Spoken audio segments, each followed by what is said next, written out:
was written in 1909 when he was just appointed to the board of directors at the Conservatoire National in Paris. And his other task was to write a bigger piece, an exam piece, as you will see, much longer piece than this.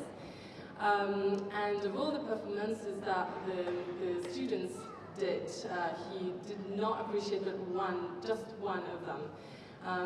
But he did appreciate the dedication to Prosper Mimard, who premiered the piece.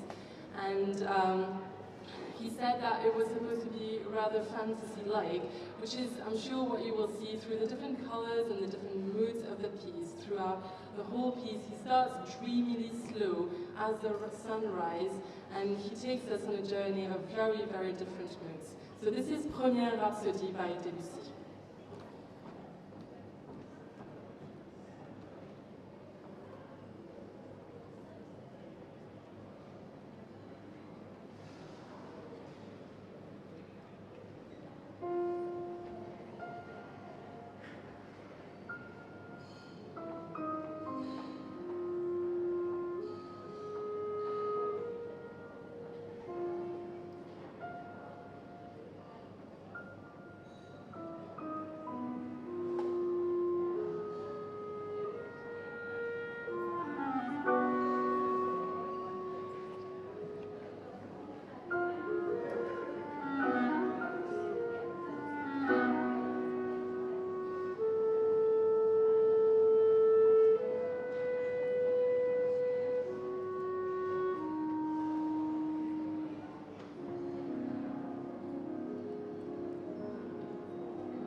French piece. It's a little bit shorter.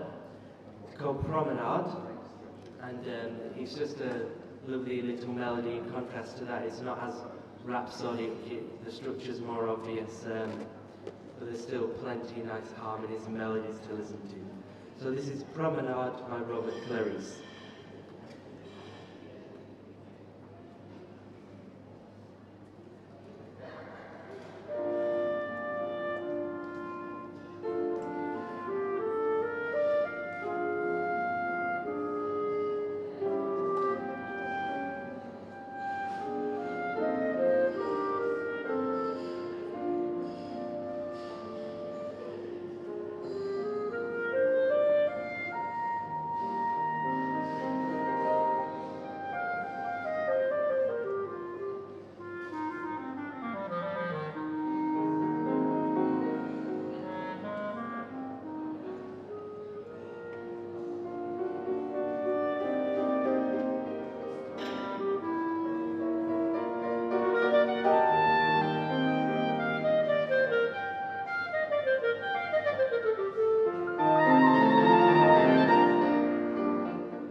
Thank you very much. So, we're going to carry on with something quite contrasting now. It's a crossover between classical and jazz, really, which was basically pioneered by Gershwin. These three preludes are by George Gershwin, and they were originally for solo piano, but they've been quite cleverly arranged here for clarinet and piano. It sounds better like that. There's lots of jazz and Brazilian influences in the rhythms. I think the first movement is based on the Baião rhythm, is that right? Yeah. The second movement Gershwin described as a jazzy, bluesy lullaby. And the third movement, again, is very rhythmical, powerful, fast, jazzy stuff. So this is three preludes by George Gershwin.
Thank you very much. So I'm going to continue now with the clarinet solo, and this piece is called From Galloway, and it's by the Scottish composer James Macmillan. Both I and Juliet are based in Scotland, so we like to play some Scottish music in our programmes. This particular piece was written for my teacher John Cushing, who I studied with for 5 years at the Royal Conservatoire of Scotland, and it's a pibroch type tune, which means you would hear it on a bagpipe. It's got all the grace notes that embellish the melody and add harmony to it. So this is From Galloway by James Macmillan.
Continue with a set of 3 little pieces. It's taken from 5 bagatelles by Gerald Finzi, an English composer. And an interesting fact that I always like to tell about Gerald Finzi is that as a little child he liked to pick apples from trees. And I definitely think that the prelude from the 5 bagatelles speaks of spring and of this time of year when you just like going out in the nature. We'll then proceed to play the Forlana, which is the 4th bagatelle. It's supposed to be a Lilting lullaby, and it will gently lead us to the last bagatelle, which is the Fuguetta, a very, very exciting and jumping dance. So this is 3 bagatelles by Gerald Finzi.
I'm now going to play you a little piano solo written by Aram Khachaturian, Armenian composer from the 20th century. Russian music is one of my favorite music because my first teacher was a Russian pianist. And you must be wondering, Fraser told you that we both studied in Scotland, but I don't come from Scotland, obviously. I'm from Mauritius Island. So it's a weird mixture of Mauritian and Russian, and I'm French as well, so I'm a mix of everything. So the story of this solo is the story of Gayan. It's taken from the ballet Gayan. The story of this woman is that she is from a very hard-working family. They reap cotton at the frontier of Armenia, but unfortunately she is married to a very lazy drunkard. So he is the shame of the family, and she tries to reprimand him, and he's got very bad character, so he starts a quarrel. And right at that moment, the chief of the guards of the frontier arrive, and there is a big dance of welcome to show their tricks and their skills. And this is the dance that I will play you, the Saber dance. The story is that when this guard, the chief of the guards, arrive, he gives a bouquet of flowers to Gayan in front of her husband, which makes him very angry, and he goes very crazy and puts fire to the whole land of cotton and starts a war, a very big war. He tries to take Gayan back, but obviously the end of the story is that the chief of the guards falls in love with Gayan and rescues her, which makes her fall in love with him, and they end up getting married.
So we come to our last piece in this performance this afternoon. Just like to say thank you for having us, and thanks to Live Music Now Wales and to the Millennium Centre. Hope you've enjoyed it as much as we have. And we're going to finish with Poulenc Sonata for clarinet and piano. This piece was written in 1964, right at the end of Poulenc, 62, sorry, not 64, right at the end of Poulenc's life. I think he almost knew he was coming to the end of his life, as he sent a note to his publisher about the middle movement of this work, which he started first, to say, publish this separately if I don't finish the outer movements. But he did, and we're lucky enough to have this wonderful piece. So the central movement is a romanza, a very beautiful slow movement. The first movement is Allegro tristamento, so it's fast yet with melancholy undertones. And the last movement is Poulenc's mix of seriousness and wit. So there's lots of clowning around in that last movement. So this is the Poulenc Sonata for clarinet and piano.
il pezzo complicato.